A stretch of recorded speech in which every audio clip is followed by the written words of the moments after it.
What's up, everybody? Nick Whalen here from RotoWire. I'm going to give you 4 players to consider selling high on right now in fantasy basketball leagues. Number 1, Nikola Vucevic of the Chicago Bulls. Vucevic is having a heck of a season. Don't get me wrong. He has been one of the most consistent big men in fantasy basketball for many, many years now, but he's been close to a first-round value so far this season in category leagues. You look at the counting stats, nothing crazy. 20 points, 10 boards, 3 assists, about what you'd expect from Vucevic. But he's shooting 58% from the field. That's 10 percentage points higher than last season. A ridiculous 48% from beyond the arc. That's up from 29% a year ago. He's had some high 30s, 3-point seasons in the past, but 48%, obviously unsustainable. Regression is coming for him at some point. But the bigger factor here is that Nikola Vucevic is one of the most obvious trade candidates right now in the NBA. I think this is finally the year that the Bulls probably pull the trigger, blow up this core. Vucevic does still have a year left on his deal, but that 21 mil salary figure for next season, not nearly as daunting now as it would have been 3 or 4 years ago.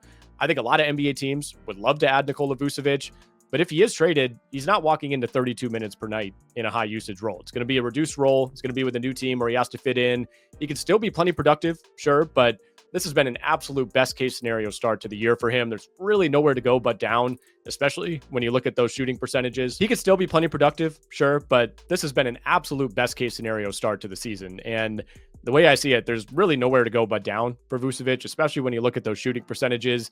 If you could find the Vucevic super fan in your fantasy league, I'd be looking to offload him in the next month or so before we get closer to the deadline. Next on the list, John Collins, another guy off to a strong start. Collins has given you 18 points, 9 rebounds, 2.5 assists, which is a career high, 1.2 steals, also a career high. He's shooting 40% from 3 and 91% at the free throw line. Both of those well above his career numbers, especially that free throw figure. He was a 79% free throw shooter a year ago, 80%, 79%, 83% the previous 3 seasons. So we should be looking at some regression there. We also have to keep in mind that the Jazz are a very, very bad team. They're currently 4-17 on the season. We know where this year is headed. I'd be concerned about a late season shutdown like we saw with Collins last year. He also only has 1 year left on his deal, and it is a player option for next season. Could very well be a trade candidate if the Jazz do want to get a look at some of their younger players. Love what we've seen from John Collins so far, but I'd maybe look to sell high. Well, he's a top 35 fantasy player. Last season, keep in mind, he ended up finishing just barely inside the top 100 in per game value. Before we get to the final 2 players on our list, please give this video a like if you're enjoying it. And as always, please make sure you're subscribed to the RotoWire Fantasy Basketball YouTube channel.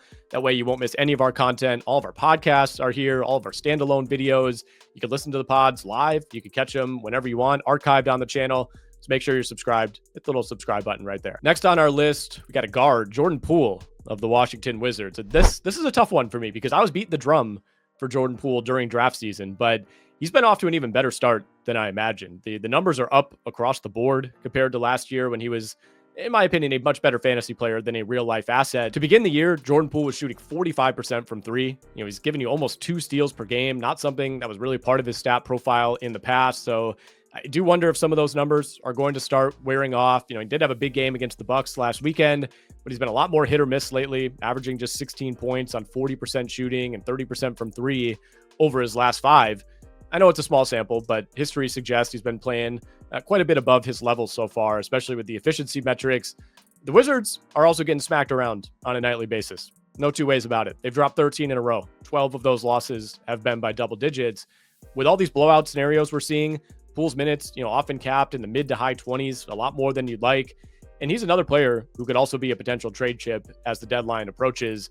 His contract, not nearly as appealing as John Collins or Nikola Vucevic's, but the Wizards clearly are not going anywhere with this core. Could see a desperate team looking to acquire Poole. And again, he would not be walking into a situation where he's essentially the number 1 option every night. On the season, Poole is currently a top 40 player in per game value in 8 category leagues.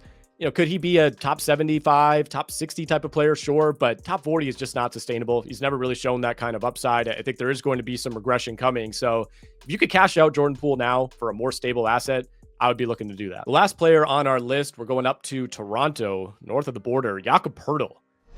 Poeltl went through a wild stretch last month where he was giving you basically 20 and 13 on a nightly basis with really good steals and blocks numbers. And those numbers have come down, but he's still been an excellent source of rebounds, and the defensive numbers have sustained for the most part. He has never shown this kind of upside at any point in his career. He's putting up career highs by far in points, rebounds, and free throw percentage. Have to think that that's going to regress at some point. And the catalyst here might be the return of Kelly Olynyk, who's yet to play this season. We don't have a firm timetable as of right now on Olynyk, but the Raptors said earlier this week that he is, quote, ramping up. So I don't know exactly what that means, but he should be back in the next couple of weeks. Even once Olynyk is back, I think Poeltl will remain the starter, but he's not going to be seeing 33, 34 minutes per night once Olynyk is back in the mix. I mean, he's a 20, 25 minute per game guy off the bench. So love what we've seen from Poeltl so far. If you can bank these first 25 games, that's excellent, but I would look to sell high before Kelly Olynyk comes back.